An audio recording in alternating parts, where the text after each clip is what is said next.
Well, hi everybody. This is Karli Viña here. This is episode 282 of At Percussion. We are recording today. It's April 18th, and our release date for this episode will be Thursday, April 29th. With me, as usual, is Ben Charles. How's it going, Ben? Hey Karli, how are you? Good, good. Ben, I see you've been baking up a storm. Yeah, finally have time now that semester's dwindling down, so it's been fun. That's awesome. That's I a actually made wonderful. another cake yesterday, so I know, that's what I just saw it this morning. no, another one other than that one actually. So the word is if anybody needs a cake, you know who to call. For the They're entire percussion community, yes. very And of course, the wonderful Ksenija Komljenović is also here today. How's it going, Ksenija? Hey, Karli, going well. It's a bit cold here in Texas, but gotta whip out those sweaters. For those of you who aren't watching, just listening, you're missing out on my favorite sweater. That's no, that's a lovely sweater. Thank you. That's a little weird though. Complimenting. Cold in Texas in mid-April. Yeah, times are strange. If they could be any stranger, you know. Hey, tell us a little bit about this festival you were involved with yesterday. Oh, so our buddy Bill Shaltis, a friend of the podcast, organized this beautiful percussion ensemble festival. And we got to listen to some folks play for us virtually or live stream or, pre-recorded. We had a mix of everything and we got to chat with them. Some insanely, monstrously talented ninth graders in there. I think we all need to really, really practice a lot to keep up. And yeah, we had a couple of presentations. Brian Nosny was there and he did a wonderful presentation on composition for young ones. And I just tried to, I don't know, yap my way through it by talking about 10 things I wish I knew before college. So Hey, that's nice. That was a perfect topic. yeah, it was cool. Lovely. Well, Ksenija, I think you also have some news for us today, right?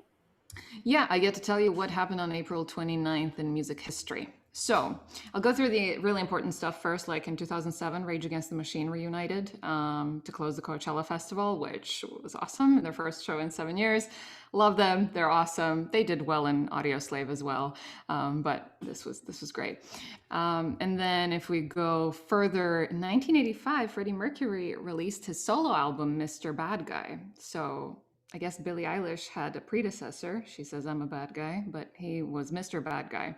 And it sells okay in the UK, but in the US, it doesn't even make it to the top 150, which I have no idea how that happened. And the album is super fun. And if you go and at least check out the title track, it's like this really cool thing about, it has like a full orchestra version, behind him playing. So it's amazing. 1968, the musical Hair opened on Broadway. You can start singing Let the Sun Shine In now in the back. And in 1899, Duke Ellington was born in Washington, D.C. Now, the interesting part, I think, here and relevant to this episode was that although there's some confusing dates, it's somewhere around April 29. There was a premiere of Philip Glass's chamber opera, Hydrogen Jukebox. And it's so Philip Glass's musical work and the work of a beat poet, Allen Ginsberg, if you've heard of him. Now, this is super interesting. I don't know if any of you have heard of this, but if you don't know of Allen Ginsberg, so he's a beat poet, best known for his poem Howl, in which he denounced what he saw as the destructive force of capitalism and conformity in the US. And so the San Francisco police and the US Customs seized his poem, Howl, in 1956, and it attracted widespread publicity in 1957 when it became the subject of an obscenity trial as it described heterosexual and homosexual sex at a time when sodomy laws made homosexual acts a crime in every state. The poem reflected Ginsberg's own sexuality and his relationships with a number of men, including Peter Orlovsky, who was his lifelong partner. And so the judge, Clayton W. Horn, ruled that Howl was not obscene. The judge said, would there be any freedom of press or speech if one must reduce his vocabulary to vapid, innocuous euphemisms? But anyway, this interaction came by the two of them bumping into each other at a bookstore in New York City, the St. Mark's bookshop, which sadly no longer exists. But Glass said, I bumped into him and I asked him if he would perform with me. We were in the poetry section and he grabbed a book from the shelf and pointed out Wichita Vortex Sutra. The poem, written in 1966 and reflecting the anti-war mood of the times, seemed highly appropriate for the occasion. I composed a piano piece to accompany Alan's reading, which took place at the Schubert Theater on Broadway. And I thought how this is so interesting. We don't often hear poetry read to music, and there is a term for this. It's called melodrama, but we just don't talk about it as much, just as a form, as what is its function. In fact, I did this all of last summer throughout the COVID craze. I would find these minimalist composers, and I write poetry, so I just read it out because I thought, wow, there's something really beautiful about the way that you get to time and pace the reading to some beautiful music. Well, obviously, I was not very innovative. I mean, they did this 50 years ago. And then, I mean, obviously, this happens in opera a lot. So I really wasn't innovative. Anyway, the two of them loved it so much that they soon started talking about expanding this into a bigger work. And it was right after the 1988 presidential election when neither Bush nor Dukakis seemed to talk about anything of what was going on. And so Glass said, and I remember saying to Alan, if these guys aren't going to talk about it, then we're going to. So out came this fabulous chamber opera. There are only excerpts available on YouTube if you want to watch it, but certainly worth the investigation. Basically, it is a portrait of America between the 1950s and 1980s, reflecting on social issues. So anti-war movement, sexual revolution, drugs, Eastern philosophy, environmental issues, all of that stuff. It's called Hydrogen Jukebox. Check it out. Well, that's awesome. Thanks, Ksenija. I think you just opened up a whole can of worms because I think now we want to hear your poetry over minimalism. Jennifer says yes. Now, when is it coming? Wasn't it? I gotta. If you're not watching, I'm just following my turtle shell. I'm blushing. I thank you so much. I really feel like this would decrease the quality of your life, so probably should not do that. Next week. Unless you have masochistic tendencies, then just drop me a DM. I'll happily send you some. But thanks for the kind question, Jennifer. Well, it's spot on because I imagine we're going to be talking about some, collaborations of percussion and voice and all kinds of avant-garde new music-y things later on. In case you haven't already figured it out, our guests today are wonderful members of the Percussive Arts Society New Music Research Committee. And I'll tell you, here is the charge of the New Music Research Committee. The New Music Research Committee oversees an annually themed series of PASIC events focused on experimental and avant-garde music for percussion. Through performance and research, the New Music Research Committee highlights the works, ideas, and traditions that shape our contemporary art form, which is a beautiful statement. So I'm very happy to welcome Joey Van Hassel, who's the committee chair, is here with us today. Sean Hamilton is here. Aaron Butler is here. Jennifer Torrence is back on the podcast, and so is Lee Hinkle. Thank you all so much for joining us today. I'd love to have you all, we'll just go around, I'll shoot it to you, and you tell us a little bit about where you're at, what you've been up to, and your involvement in the committee as well. Joey, why don't you start off? Sure. I'm Joey Van Hassel. I've been chairing the committee. Let's see, I was interim chair for a year, so this is my first year as the actual chair. And I currently live in North Carolina, Southeast North Carolina, and teach percussion, amongst other things, at the University of North Carolina at Pembroke. Awesome. Thanks, Joey. Welcome. Sean, let's hear from you next. Hey, it's good to be here. I'm Sean Hamilton. I'm based in Western Colorado right now. During more normal times, I tour as much as possible, teach a little bit, and do sound for a production company. This is my first year on the committee. I think I'm coming up on 1 year right now. So awesome. Well, welcome. And Aaron? Hi, I'm Aaron. I'm currently based in Seattle, Washington. Out here, I'm wrapping up the second year of my doctorate and just making lots of field recordings during the pandemic. Yeah. What kind of field recordings? I've been taking ferry rides lately. I never got to do any Seattle stuff out here. I was like in my first year, didn't get to explore, was like overloading myself with courses, and then the pandemic hit, and I've just like just recently been like, I'm gonna go take ferry rides and like make little video field recordings and like around the Puget Sound and stuff. So Nice. That sounds beautiful. You know, when you said ferry rides, I was thinking Fairy at first. Like, wow, ferry field recordings. All right. That sounds very nice. We also have Jennifer Torrence joining us. Yeah, hi. Nice to be back. I am based in Oslo, Norway, where I teach percussion at the Norwegian Academy of Music, and I also am doing what's called artistic research. And what am I up to right now? I have my first concert of the year for live audience in 2 weeks. So I'm preparing for that, and it's on a bunch of tiles. So actually my desk is just these microtonal tiles. Wow. It's very, as we can all relate, extremely exciting. It might actually happen. Awesome. Well, I for sure want to hear more about that a little later. Thanks, Jennifer. And of course, last but not least, Lee Hinkle is here joining us as well. Hello, everyone. Thank you so much for having me back. It's great to be back. I am here at the University of Maryland College Park. Our campus is located right outside of Washington, D.C., within the Beltway. And I'm on faculty here. I've been here since 2009. I'm actually transitioning to a position at Penn State next August. And so I'm working, my main projects that I'm doing right now is working on moving and selling my house here and hopefully purchasing a place in State College and doing some recruiting for Penn State and gearing up for a new job, which I'm sure, as all of you know, is a lot of work. And so I'm excited about those prospects. From a musical perspective, I've been working towards some recordings, some projects that I'm working on, a piece by Stuart Saunders Smith for vibraphone and voice. And then I'm also working on a chamber piece by Tom DeLeo called Klingend 2 for piano and multiple percussion.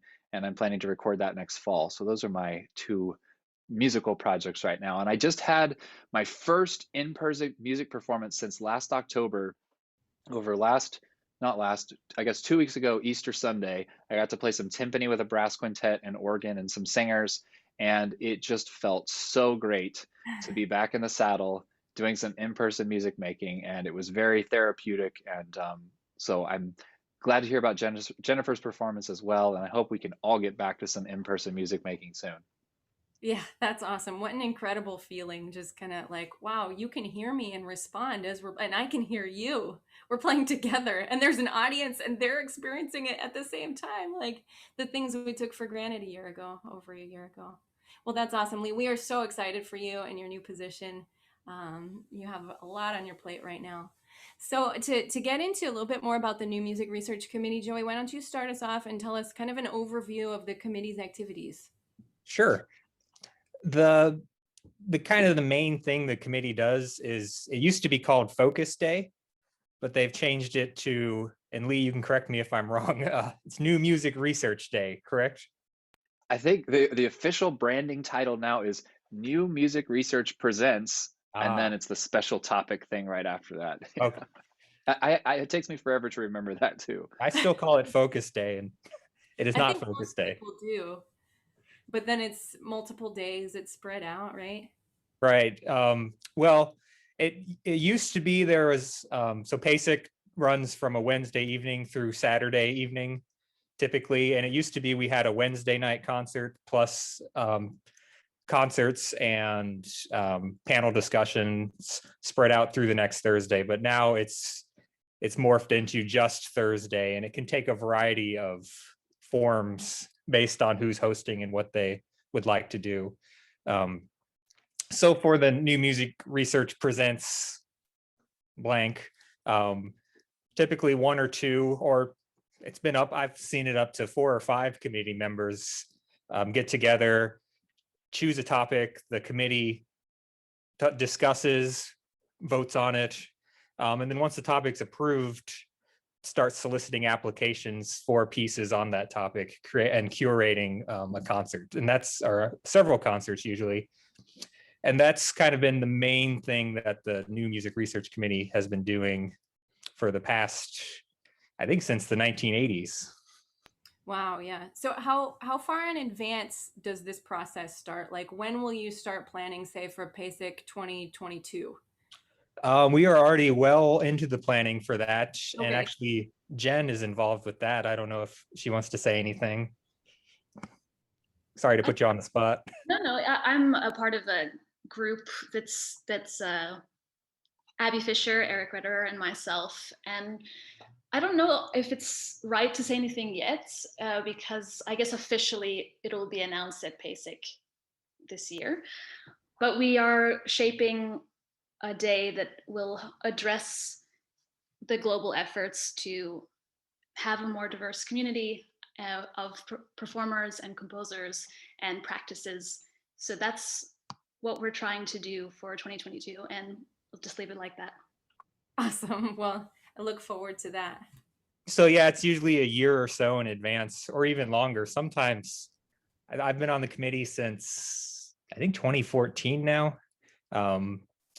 Sometimes there's been 2 or 3 in the queue just backed up, just because people will come in with different ideas. We discuss, we all get excited about it. So currently for 2021, Lee and Bonnie Whiting, who's also on the committee, I think they're pretty much done, because because of the pandemic, we had 2 years to put it together, which was a unique situation. So I don't know if Lee, you have anything you'd like to say about the upcoming New Music Research Day. Yes, please, Lee, tell us a little bit about that. Oh yeah, it would be my pleasure. I'm so excited to represent both Bonnie and I on the work that we've been doing. Gosh, for a really long time now. Joey, how long is it exactly that the process been that we've been working on this? Because I can't remember. It's been so long, I'm not sure. It's maybe 3 years. Yeah, You had it it all. probably has.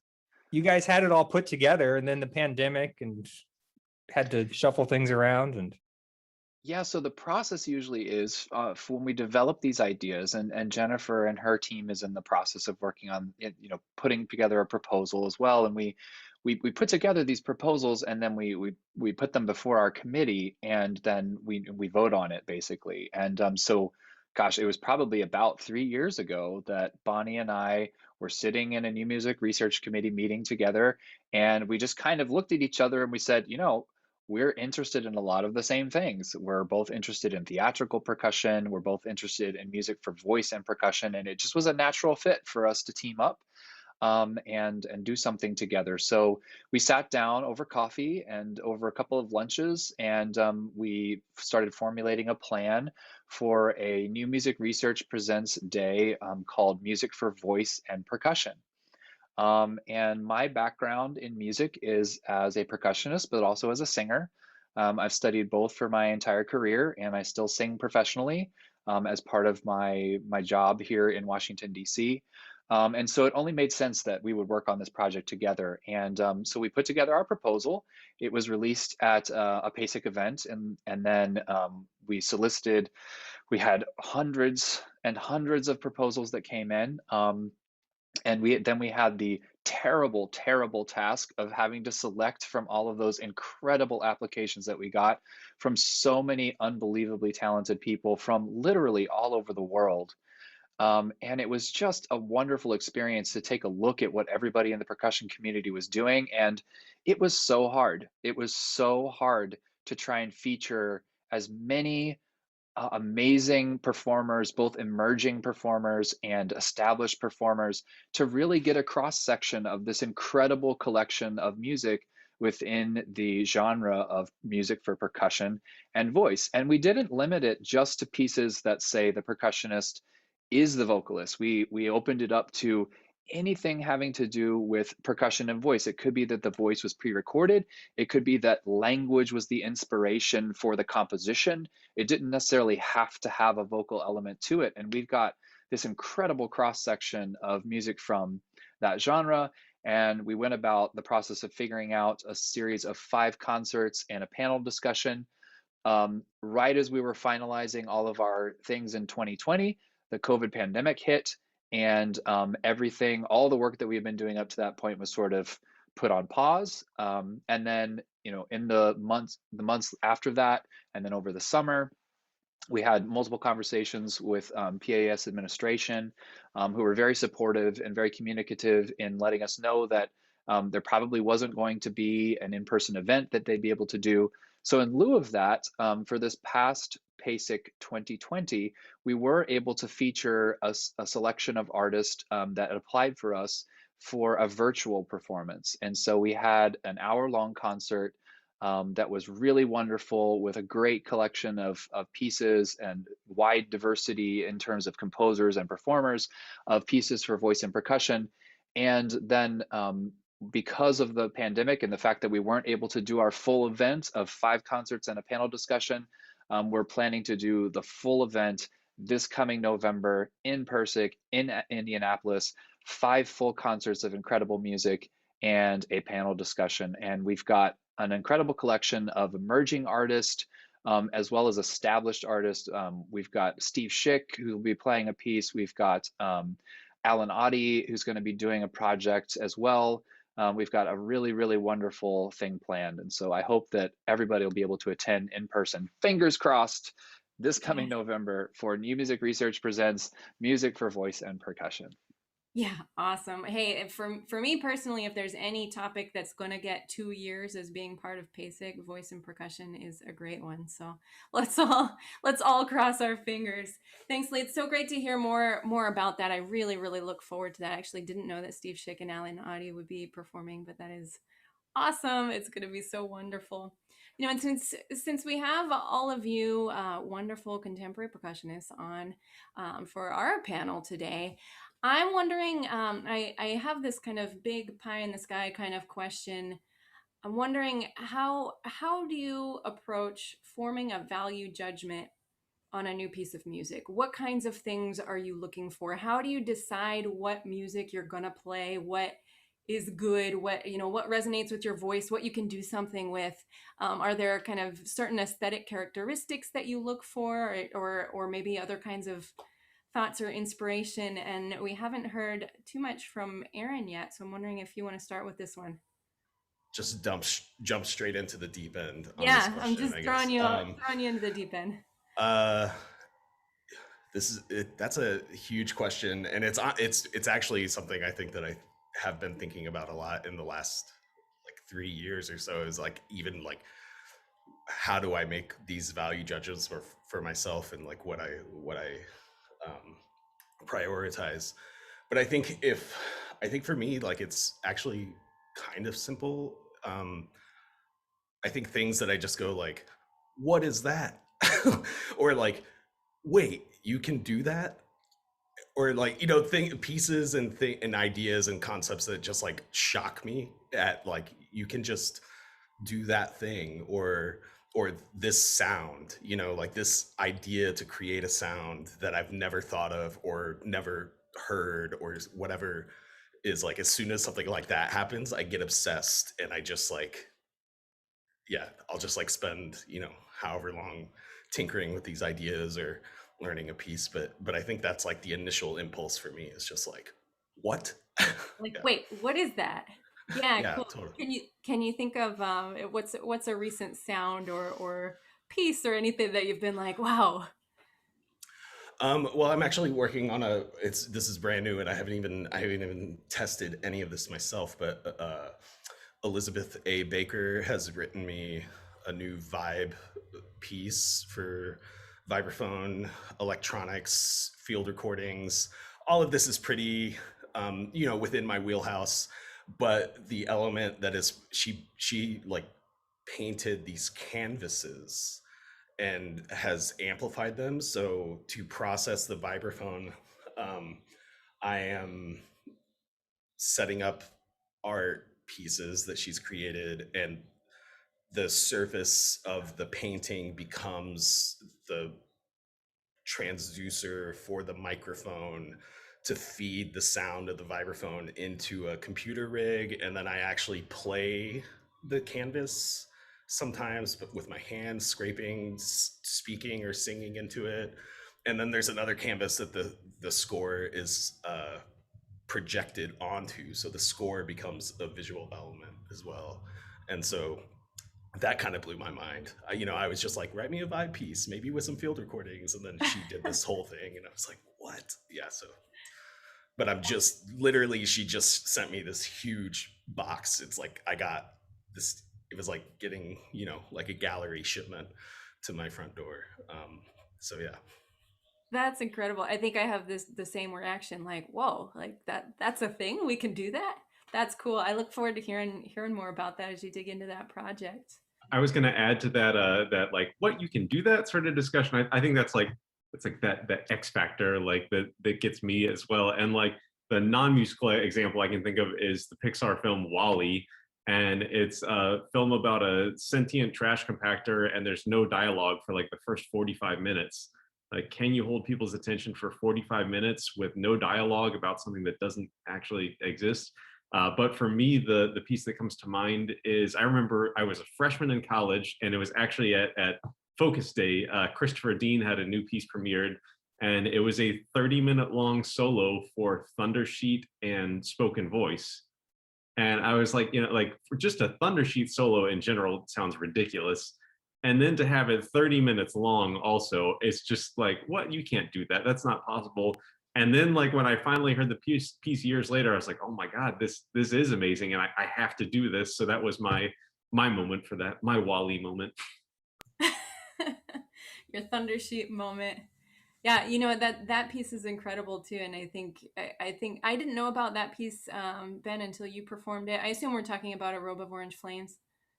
Yes, yeah. Sorry, probably should have said the title. Yeah.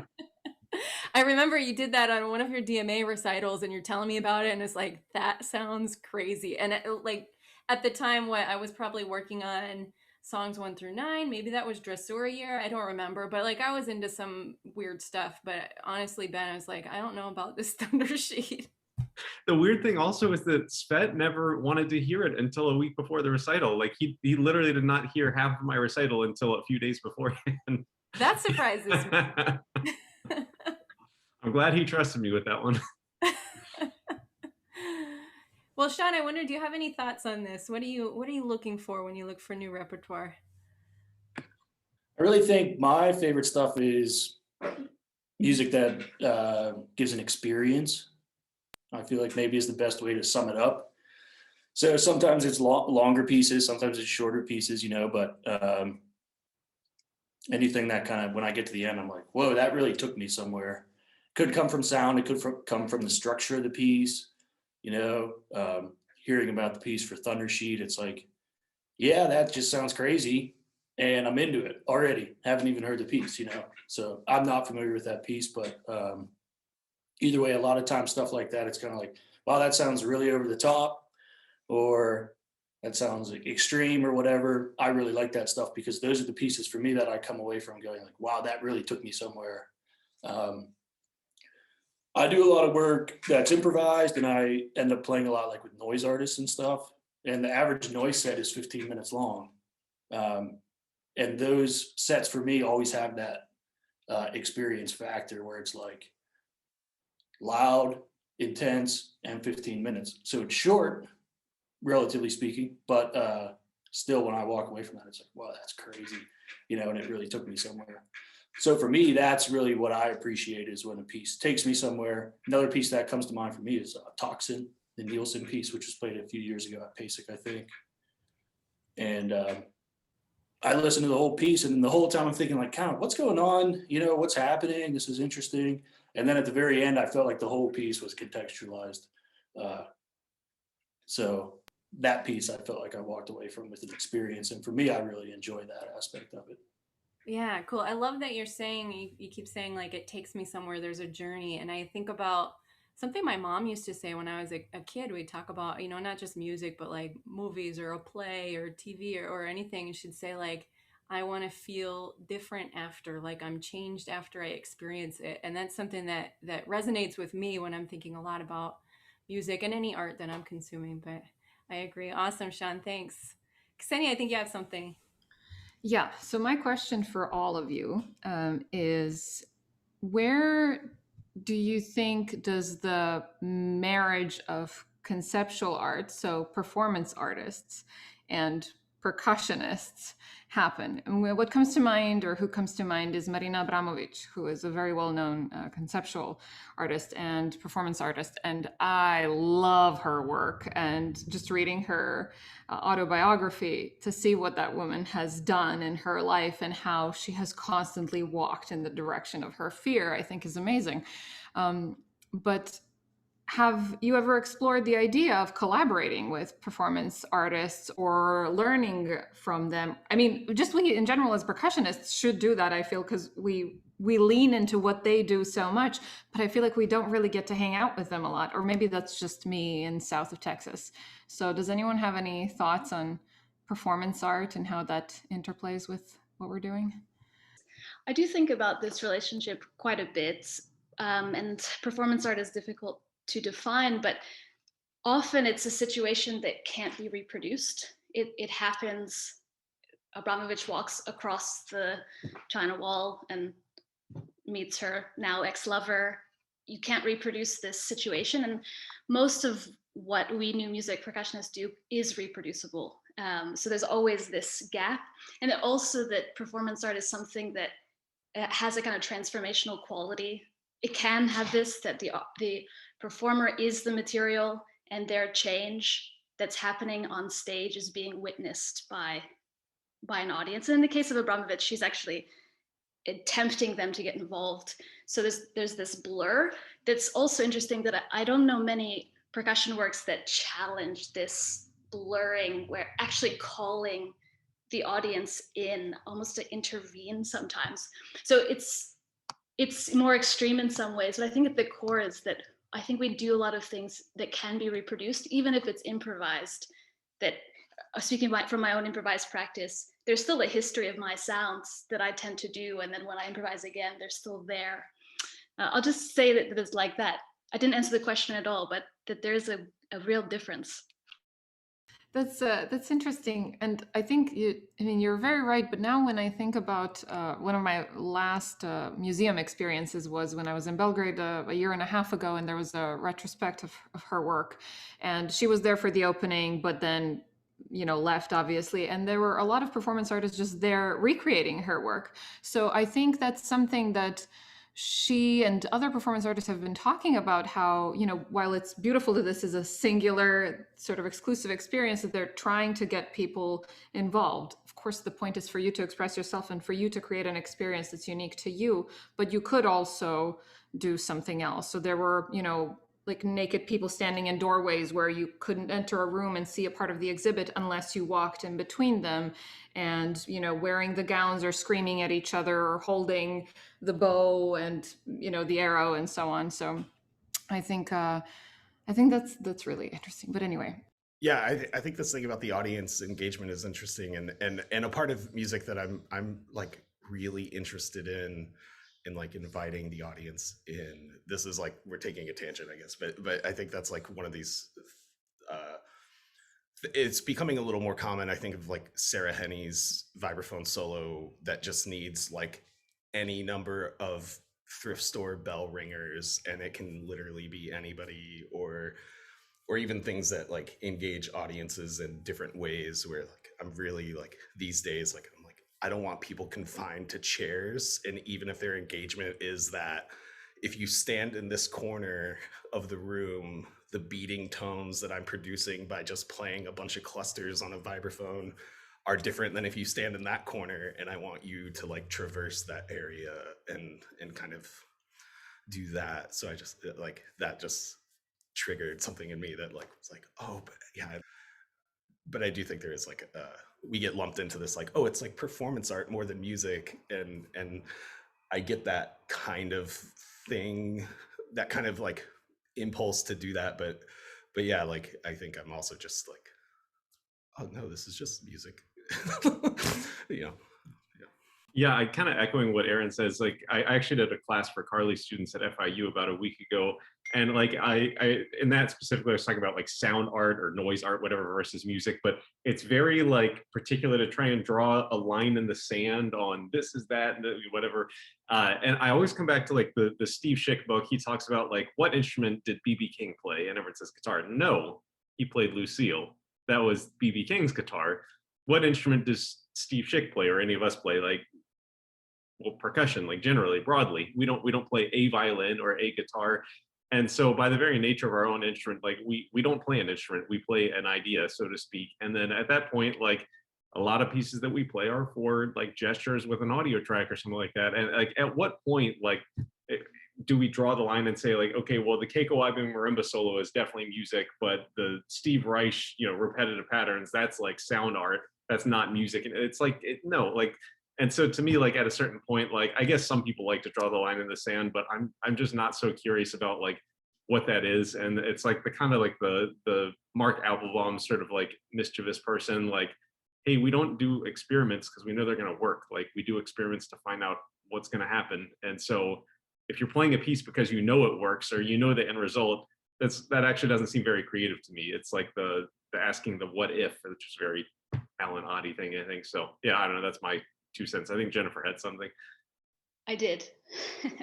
I was just going to say that when I talk about it myself, because things I do are often described as performance art, I try to say that I do work that approaches performance art. I don't claim to do performance art because of all of these differences that I see, and also this idea of that performance art is really happening. Yes, I'm really playing a snare drum, but it's a different kind of construction also. There's also something about the presence that I think we can relate to, that much of the old works of Cage and other Fluxus artists. I just recorded a piece by Mieko Shiomi, who is a Japanese Fluxus artist, where it's just two performers staring into each other's eyes. And this is basically just a production of presence, which is happening in front of an audience, but it's very private. So then I feel that all performers are working on this, producing our own presence, a real concrete presence, while we are also doing constructed things like playing scores that already exist. But I totally agree with you, Ben. It's just like, it's a big mess, and trying to draw clear lines is just not going to work.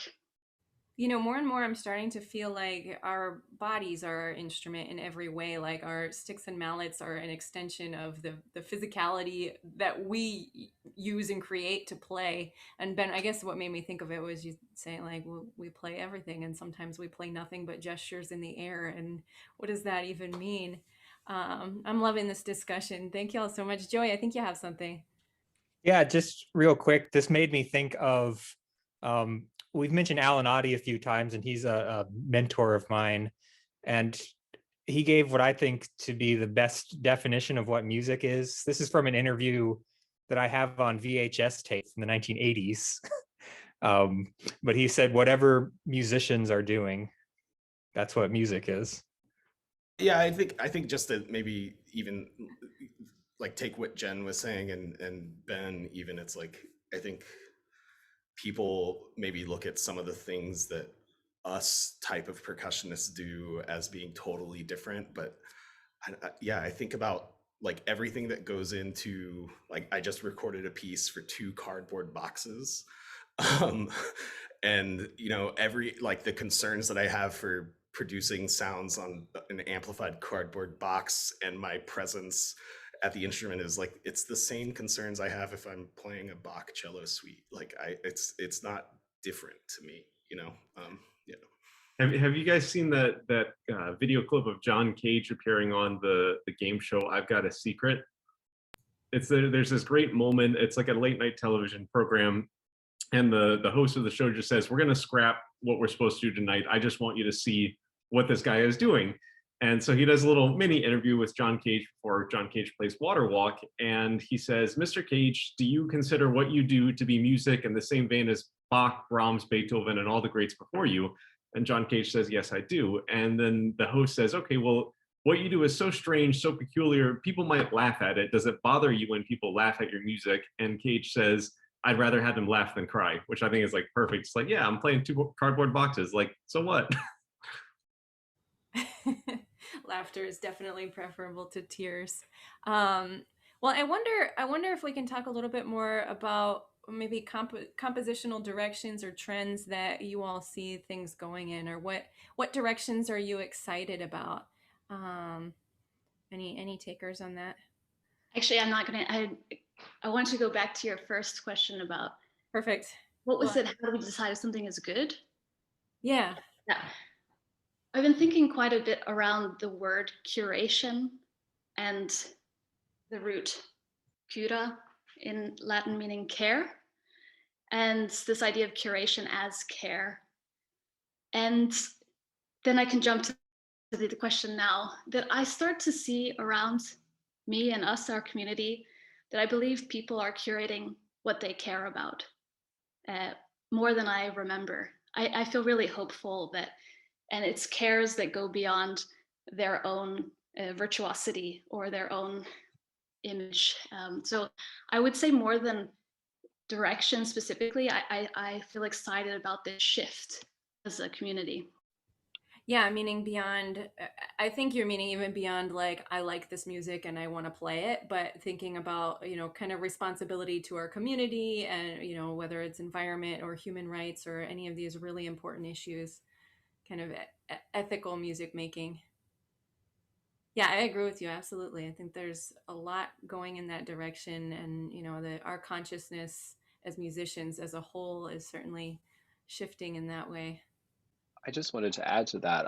I'm just, in terms of where music composition is going, to sort of like piggyback off what Jennifer was saying, I'm just so impressed by the number of performers on every instrument, not just percussion, that are so brave to play these pieces that are so politically charged or that are vulnerable.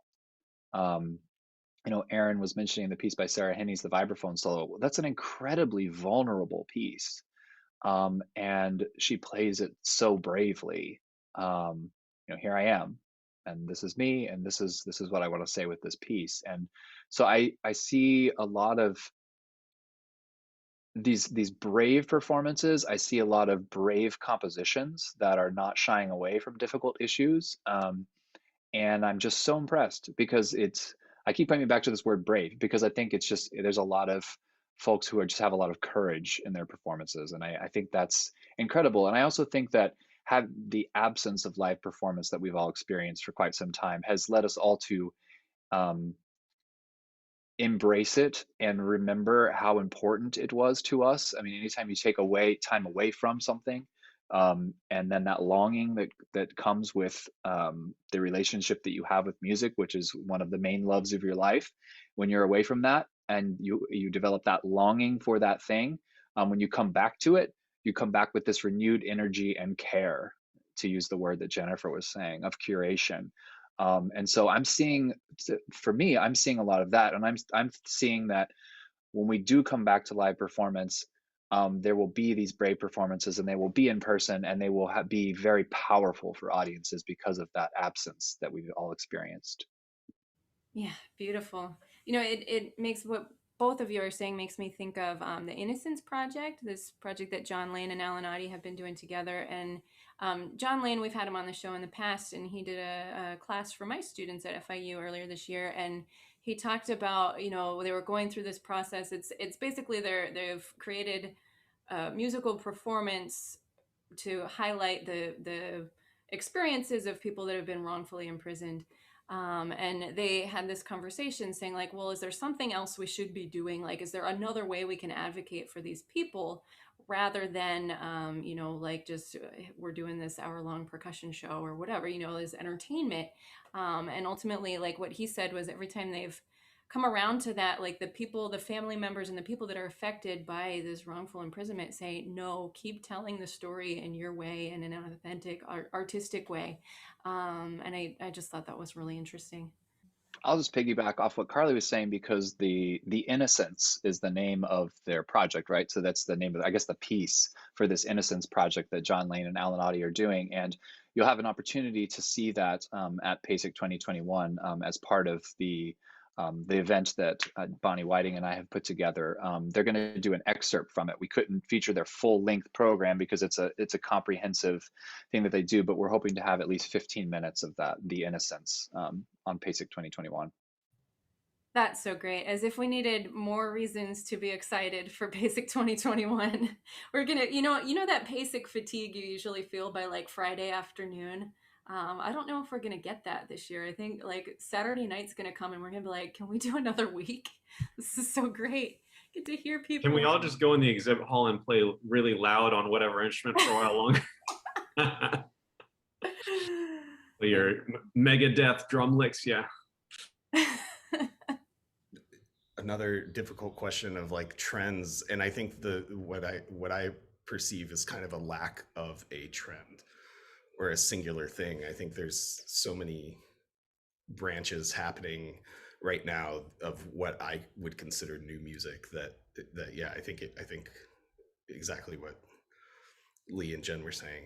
It's like people seem to be making much more personal decisions about these things, and like the ways they're taking the art, instead of like, I have to play this piece because I'm at this level in my career and I'm supposed to play this piece, or I have to write this piece because I'm at this level of my career and I'm supposed to write a piece like this, and it seems like that's, if it's like a non-trend trend, I think, of everybody's just being, there's a lot more honesty in the works I see coming out than maybe I perceived when I was younger. Yeah. Sometimes I think about that and I think, well, is that what it's always been like? That there's a lot of trends in different directions, and the ones that survive and that we hear about are, Bach and then Mozart and then Beethoven. But yeah, it certainly seems that way now. I like that thought process. Yeah, I was just going to say I agree with Aaron very much. This idea of not necessarily wishing to play what our so-called standard pieces are, and that's something I've been thinking about a lot lately, is the definition of standard repertoire, why it's standard, who is making these calls. So I also, something that I've been trying to do in my own playing, research, whatever you have, is also looking back and seeing, again, why is this piece, for whatever reason, played by everybody or seen as the standard piece that you have to play on your master's recital or whatever. What about the hundreds of other pieces that were being written by perhaps less well-known folks that just weren't maybe promoted in the right way, or they were promoted in a different way or something like that. I don't know if I'm making any sense, but that's, I guess, as far as a future for percussion, I like the idea of also looking back and seeing what else is there that we haven't played that's, worth looking at. I was just gonna say, Joey is the master of finding obscure old pieces that nobody has ever heard of, and they're incredible. Like I like, there's a number of pieces in my repertoire that are like directly because he just does that digging. And like what we've done like what was we premiered that piece a few years ago, but it was like written in the 80s, and it like just nobody ever played it. That drum set duo. Oh, the Dirigeant Wiesel piece. Yeah, it was so old, and you were just like, this piece has never been premiered. We should play it. Like, and I guess talking about value judgments, then I have a very short attention span, to a fault, I think, to a definite fault. But what excites me about music is looking at a piece and just thinking, whoa, what does this sound like? Someone should play this, and be like, oh, I guess I could play it.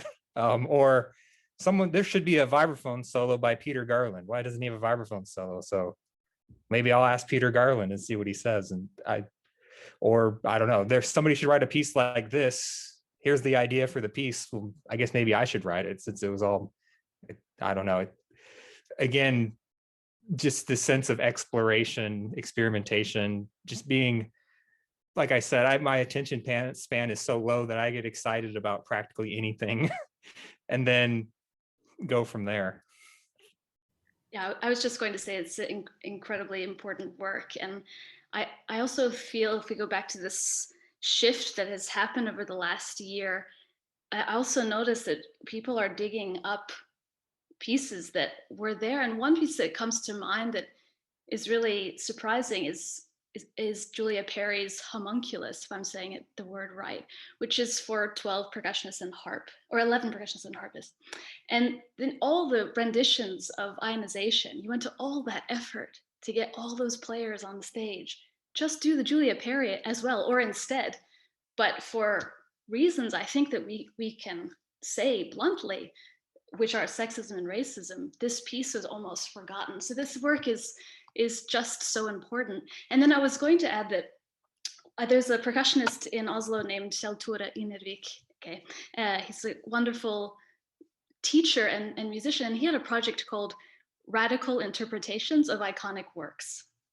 And he played Safa and he played The King of Denmark, but it's actually about how far can you go when it's still the piece, whatever that means. And his students now are doing amazingly odd things in that situation. So one example is one student who is going to be somebody is playing rebombi with instead of a bongo. I think it's instead of bongos, he's playing a guitar.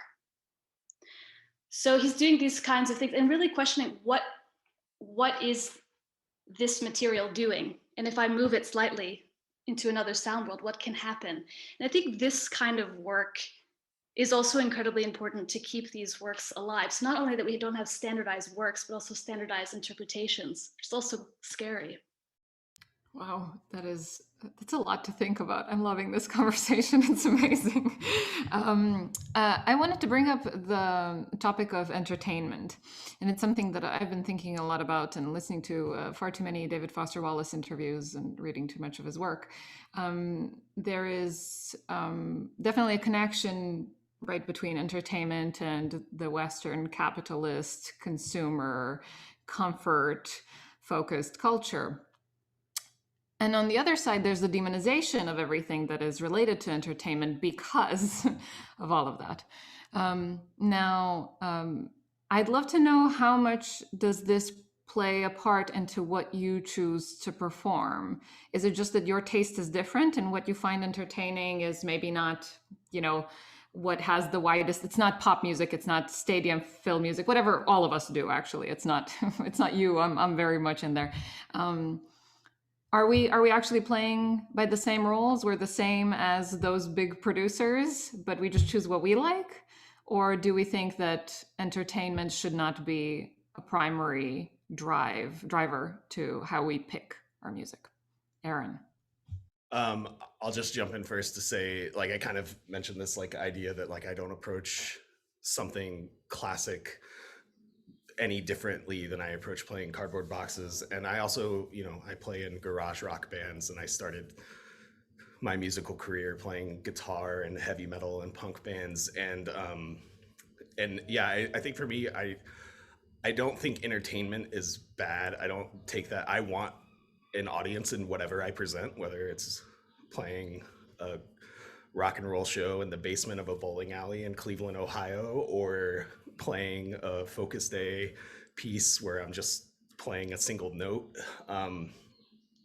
Yeah, I just don't have these things just aren't really delineated in my brain. They're all a part of me and they all inform the other thing. And I don't think I have that reactionary thing to entertainment.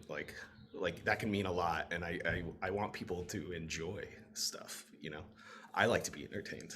And sometimes that entertainment is watching a Marvel movie, or it's, listening to somebody roll on a tam-tam for 45 minutes. I'd love to bounce off what Aaron just said. I have a lot of similar emotions, and I don't know Aaron that well yet, but I do know that just in the little bit that I've heard him talk, that we share a lot of the same feelings about some of these things. And this kind of goes also back to the question of quality, right? What makes a new piece of percussion music great versus others? And quality, the definition of quality is one thing measured against other things of a similar type. But then, in the world of classical music, I don't think that that measurement of quality or that definition of quality is a good measurement, because there are so many interdisciplinary things, like performance artists that also play percussion, or all of these things that are happening between different types of art forms and things. So we can't use the question of quality to measure the quality of something against other things. So when I'm consuming music, or I'm playing music or art or entertainment of any kind, I just want something that makes me feel something. I think for me, it's as simple as that. I want something that makes me feel something. I am an unabashed Britney Spears fan. Absolutely. I was just listening to Britney yesterday morning while I was making breakfast. Is that how I you also won your job? Is that it? Is that the secret sauce? That's the secret. Yeah, I was pumped up on Britney Spears, exactly. So and again, I'm a singer and a percussionist too, so I consume a lot of vocal music. Folk, singer-songwriter stuff is some of my favorite stuff. My favorite artist of all time is Stevie Wonder. My second favorite is Roberta Flack. My third favorite is Paul Simon. So singer-songwriters are like at the heart of the things that I love about music, and I am not ashamed of that at all. And it's just part of me as a musician. And I think, going back to what Aaron was saying, there's no reason why we can't be polyamorous in our love of music. We don't have to just love new music. We can love all music and love it equally. Like, our hearts are big enough to have all of those things within ourselves. The only part of that I have a bone to pick with you about is that Paul Simon is number 3. What's that about? He's not number 1. No, man, Stevie Wonder all the way. I kind of feel like, at least for my approach, I really feel like it's a deeply personal thing. Like I mentioned before, I improvise a lot. That's mainly what I'm doing now. So it's directly related to me and my experience and my taste and my interests and stuff like that. And when I perform, I feel like it's filtered by the listener's own personal experience, interests, et cetera, et cetera. So I try not to worry about too much whether I'm entertaining someone or I'm taking them on a spiritual journey. I'm in some ways I'm performing for me, and I'm presenting something to the audience and everyone there, hopefully an experience, as I mentioned.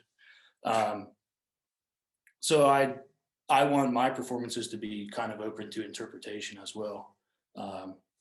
And so I hope that the listener can get what they want out of it, whether it is entertainment, whether it's a place to kind of escape to for a minute, or whether they just absolutely hate what I'm doing and say, man, that's just bullshit or whatever. That's fine too. And that's their right. And so in terms of like entertainment and stuff, I try not to worry about it. I guess that's the simple answer. Yeah, well, you never can control, of course, what the audience's reaction is going to be. And if we're doing something experimental, sure, somebody's going to be like, "What? Like, I paid for this? This is it." But even that, like, that's an experience. That's calling back to what you said earlier. That's a journey in itself. If you're sitting feeling restless or annoyed or whatever, that's part of the experience, certainly. Lee, you were talking about connection earlier, and I think we've been talking about connection as far as value judgments and quality of music throughout. And a lot of what y'all are saying is making me think about why I think I relate so well, and why audience members seem to relate so well to works for theatrical percussion or any kind of movement or speech or anything. Is like that we see people perform and use their arms and their bodies in different ways, and there's movement, and we all have voices, and like we connect so naturally with that. And I think that's a powerful thing too. Sometimes I worry, I'll be doing something that I think is really strange, like corporel for extended family members that haven't seen anything like that before, and I think, like, I don't know, they're gonna be like, why did I fly here to hear your recital? But people connect with it. There's like nobody that leaves a performance of corporel feeling indifferent or like, you might be like, what is this? Is this art? Do I like this? What feelings do I have? But it's certainly, people can't help but, I think, connect in some way with it. It's somebody using their body in a really basic way to create sound. I think most people leave their first experience of corporal thinking, is this love? Is this self-love? Yeah. I don't know. When I first learned that piece, I thought about like, am I doing some kind of like subconscious underlying harm to myself by doing this all the time, for months? It's an interesting process. Yeah, I think this is what am I trying to say? I think going along these lines of like what entertainment is, or if we value that as like a part of what we do, and kind of what Sean was saying is, I'm so in my head all the time, and I'll play these pieces, and in the middle of a piece I'm like questioning every decision I've made in my life, like what has led me to do this thing for an hour that I'm doing in front of people. Why would they want to watch this? Why am I even doing this? And I just like question all this stuff, like, and I'm just like, I'm gonna look up at the end of this hour-long thing and the room's gonna be empty, and why would somebody fly to hear me play my body or something? But I often find that like people will go there with you, and I think so part of this thing of like the entertainment thing is, and I think what Sean is saying a bit is like trusting yourself and presenting something that you care about, and not like, I think there were points in my academic career, especially when I was younger, where it was like, well, being told like, you can't play that, nobody wants to hear that piece, like you can't play that, or you can't do this. And it's kind of like belittling, I think, to an audience, that like the audience needs to be this hyper specialized group of people to appreciate something like this. And I think that's for lack of a better term, whack. Yeah, absolutely. Well, to the belittling to the performer too, especially as you're trying to develop your voice and find, what do I have to share with audiences? But certainly I think the average people, quote unquote, non-contemporary musicians are, not like, they're capable of so much more understanding than sometimes we think. We think we're up here having these thoughts, but like, we're all human beings with human experiences that can be expressed and understood. And to me, that's what it's about. Yeah, I just think of like eating at a nice restaurant. Like, even if you're not a great cook, you don't know anything about food, like you can say like, this food is good or bad. And I hate when I ask a non-musician friend, like, so what do you think of that piece or my performance? And they're like, they always prep it like, well, I'm not a musician, so like, it's like, no, I'm asking you, like, what'd you hear? Yeah, I want to hear what you heard. So yeah. I was gonna say, like Aaron was saying, with teachers almost belittling one for their interest in music. I think now that I've had some experience in the education field, that's the worst thing a teacher can do, is tell someone that what they're interested in, what their passion is not something that's viable, not something they should be doing. It's not worth their time or anybody's time. And I work with mostly, or actually all undergrads here, often from first generation college families, low economic areas. So they're off in this particular area as well. Their experience begins and ends with marching band. It's a big marching band area. So if I were to go in and belittle marching band and say, well, that's dumb, that's just, for jocks or whatever it is, and it's all about chops, I would immediately lose them. And I mean, if I think it's just important as an educator that you treat everything seriously that your students doing, whether it's a marching snare solo or it's, what did we do, Aaron, on your recital, Imaginary Landscape #2 withdrawn version or something weird like that, which was, I don't know, it's something I feel very strongly about, especially now that I've worked with, I've been here 7 years, which I know isn't too incredibly long, but it's having some experience now with undergrad students and their various interests. I think taking whatever they do seriously is very, very important. Yes, beautiful. I think that's important for us all to remember. That especially when students come to you and say, I'm interested in this, this is what I want to do.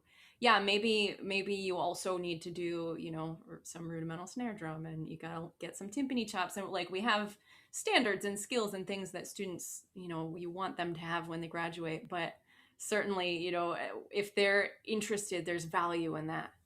And I was going to say, sorry, talking about standard repertoire again, if a student wants to play a piece that, maybe I don't personally like, or I think is not a great piece, again, I don't want to push my value judgments on the student, because again, if it's important to them, if that particular piece connects with them, who am I to say like, you shouldn't do that? I think that piece is crappy. You should do this piece by this guy that everybody else has played because it's a so-called important piece that you need to know. Well, in my experience too, the students are going to do so much better with what they're excited about. We all have students that like they'll work whatever we give them, like they'll do it. But I've been rewarded by trusting the students sometimes when they bring me something. I'm like, I don't know this, but great, let's do it next week. I think is an important thing. Thanks, Joey. You want to hear about my tiles? Yeah, absolutely. I want to hear about your tiles. Okay.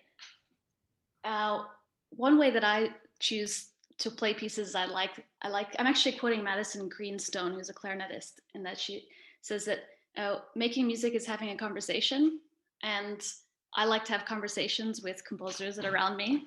And so this year is my 10th year living in Norway, and so I'll have a retrospective of all the pieces that I've commissioned, and this is a new one by a composer named Øyvind Mæland, who they all live in this city in Oslo. But it's pretty amazing. I don't know how the sound is going to go through my Zoom thing.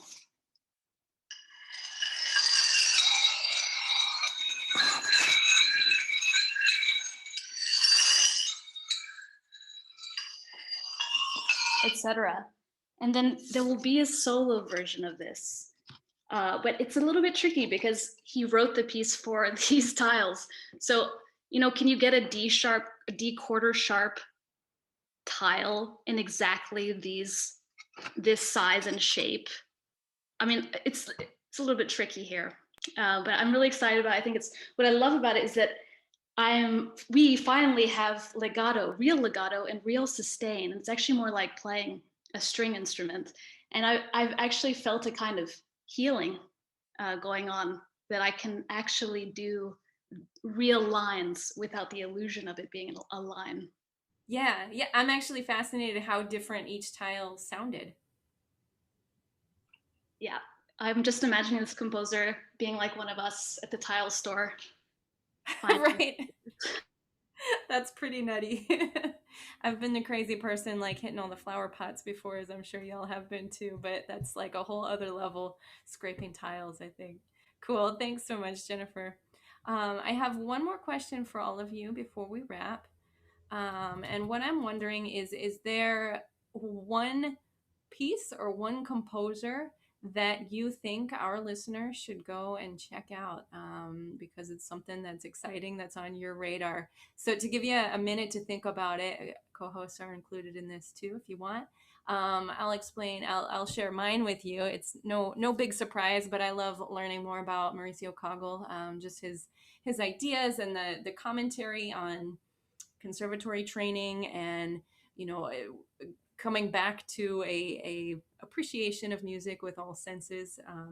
We were talking about this last week a little bit too, but I just love thinking about that, and especially as we're starting to have these like first in-person rehearsal and performance back, and first time playing with an audience. Like, what a powerful thing for everybody to be in the same room at the same time in this exact performance with this exact audience, and the performers will never happen again. And anyway, that's something that's been on my mind lately. So if somehow you don't know about Mauricio Kagel yet, check out some of his works and some of his writings. I think he's fascinating.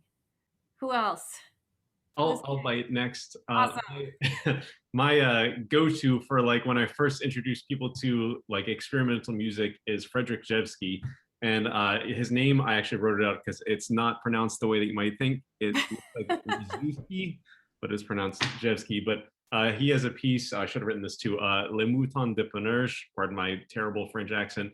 But it's a really interesting piece where the way it's performed is you play the first note, then the first, second note, then first, second, third, first, second, third, fourth, until you have all, I think it's 65 notes, and then the piece collapses on itself the other way. The score is free on IMSLP, check it out. It's a very, very interesting piece, and there's some interesting things like if you make a mistake, you're supposed to just keep going and not try and fix your mistake, and the piece becomes a canon between the performers. So I get really excited about that one. I just want to jump in real quick off what Ben said, that Jevsky is something you'll be able to hear at PASIC 2021 for the New Music Research Focus Day. His of course, landmark piece, To the Earth for Flower Pots. But Bonnie and I are super excited that we'll be able to present Alexandros Fragiskatos, who will be performing To the Earth in Greek, which is really fascinating application that we got. Hold on right there, because I think it might have been the Alan Oddie episode, or maybe it was Steve Schick, but I said I want to do it in Greek, and they were like, you should, and I was like, yeah, but I don't speak Greek. But I'm glad to hear that someone's doing it. I could be wrong, but I think he is Greek. So that would make more sense, yeah. Yeah. So I'll go next. My go-to composer, also a dear friend, but truly so fabulously talented. His name is Jug Marković, and he is now a student of Thierry Dumais, Thierry Dumais, as we call him in America, but a fabulous, fabulous young composer. Check him out. You spell his name as Jug, J-U-G. That's Marković. If I was to, so Jug Marković, that's the person you want to go look for. Thanks for anglicizing it for us. Joey, what's on your radar these days? I'm really glad Jen mentioned the Julia Perry piece. For whatever reason, I think it's not in print anymore. So hopefully it comes back in print. And I'm sort of embarrassed to say this because I hate self-promotion, even though I have a business. I have a publishing company, Media Press, which I bought from a student of Tom Sywie's. It was originally owned by Tom Sywie at University of Illinois and started, I think, by Al Blatter and William Duckworth at University of Illinois in the late 60s. But I've been trying to collect a lot of these pieces that I was surprised are not available. So I'm hoping I have Julia Perry on my radar and seeing who owns the rights to those pieces, or in particular the percussion harp piece. But I would mention along this similar lines, Francisco Boas was a dancer, worked with John Cage and Lou Harrison in the 1930s on the West Coast and in New York City.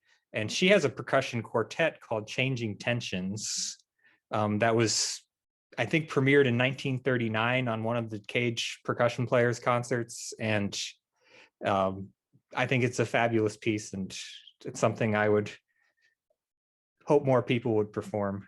And again, that's not to say that that's necessarily my top piece right now, but it's just something that came to mind. Yeah, cool. Sean, what's on your mind? For me, it's Stuart Saunders Smith. Stuart's music for me really changed my perspective on music in a lot of ways. And Stuart's a great mentor of mine as well. But, a few years ago, he moved from Baltimore to Vermont, where he retired. And I think his music has changed a lot since he's moved out there. He and Sylvia have a homestead. I think he kind of perceives time differently out there, and his music has changed a lot as a result. He has a few pieces right now for percussion ensemble and additional instruments. And I think they're really fabulous pieces. It's Afterlife, Mercy, and I believe he's working on another one as well, a new one. So for me, those are the pieces that are at the top of my list right now. I think they're really fantastic pieces. Yeah, awesome. Thanks. How about you, Aaron? Again, this is just a hard question, and I want to, we'll just hang on another hour and a half so I can properly answer it, right? really, I've had like more than a mild obsession with this work for a while now, but over the pandemic I've been recording a lot of Eva Maria Hubin's music, particularly a set of pieces, 3 pieces called Windspiels that are for various keyboard instruments.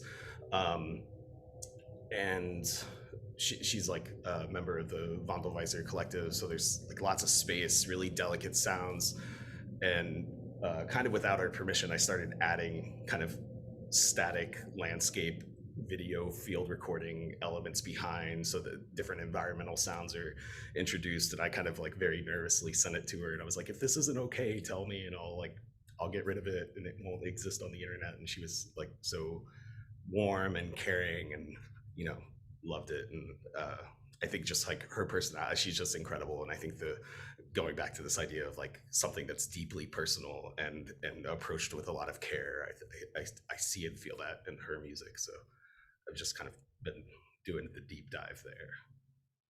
Yeah, awesome. Lee, I hope that Sean didn't steal your Stuart Saunders Smith.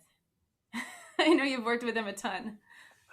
No, no. Well, I do a ton of Stewart's music, and I do love Stewart's music.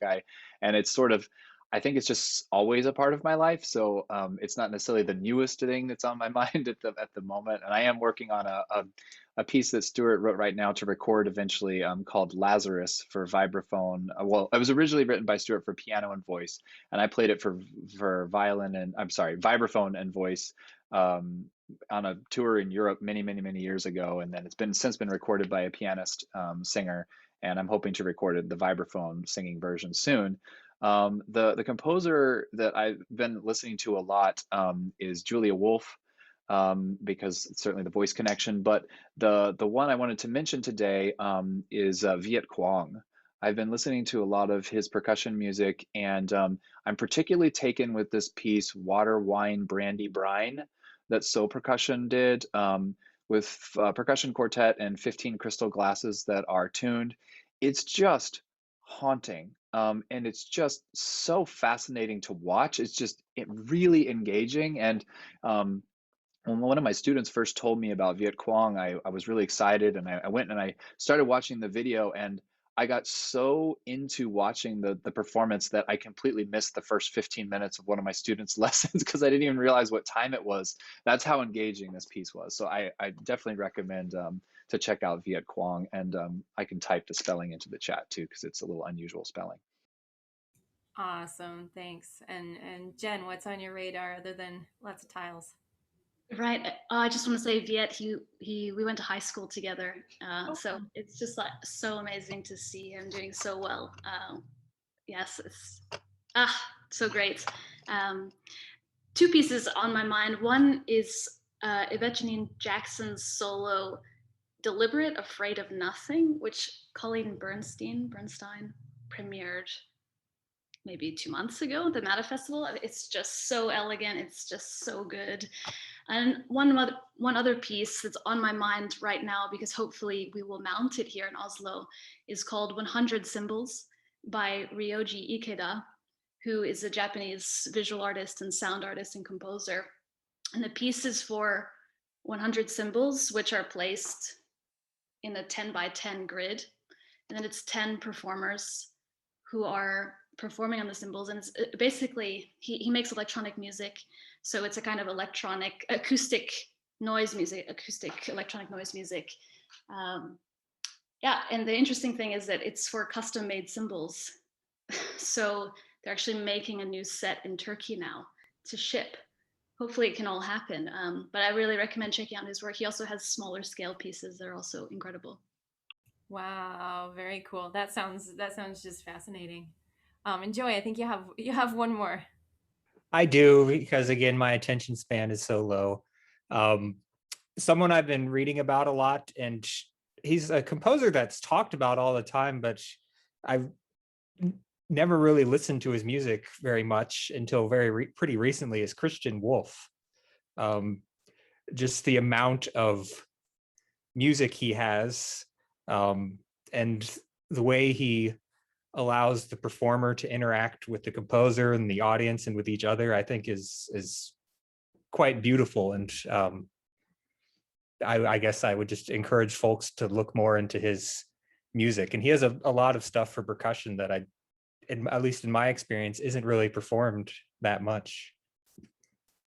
Yeah, awesome. Well, for anybody who's wrapping up the semester and thinking like, what's next for me? Here's a whole bunch of wonderful, beautiful, interesting suggestions from our panel here.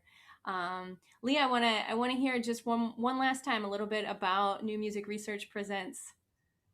Yes, thank you so much. Yeah, I just wanted to do one more plug for New Music Research Presents at PASIC 2021. There's just so much exciting music. Bonnie Whiting and I have worked super hard on this event, and we couldn't be more happy with the incredible collection of music that we have. So I mentioned some things already. We've got Steve Schick, who will be playing Roger Reynolds Here and There, which is a brand new piece. We've got Nikki Yoshi, who's doing this incredible theatrical piece by Matt Curley called The Yellow Wallpaper, which is a complete theatrical piece with costuming and all sorts of incredible found object instruments that she plays while she narrates and speaks and things. It's really incredible. We've got George Lewis's North Star Boogaloo being played by Brian Wysocki. We've got some incredible emerging performers. Rose Sircone will be playing an original singer-songwriter tune called House. That's a really, really incredible piece. We've got Rose Martin playing a piece by Stuart Saunders Smith called Clay Singing. And the list goes on and on and on. So I just wanted to put one more plug in for New Music Research Presents Music for Percussion and Voice for PASIC 2021. I hope to see everybody there. And just a quick plug for Percussive Arts Society committees. Applications are open right now until I believe April 30th, so a week or so. And there's tons of different committees. Check out pas.org, and I think there's a Get Involved tab that you click on, and then you can look at all the different committees. And I would encourage folks to apply to as many as they're interested in. And the New Music Research Committee is always looking for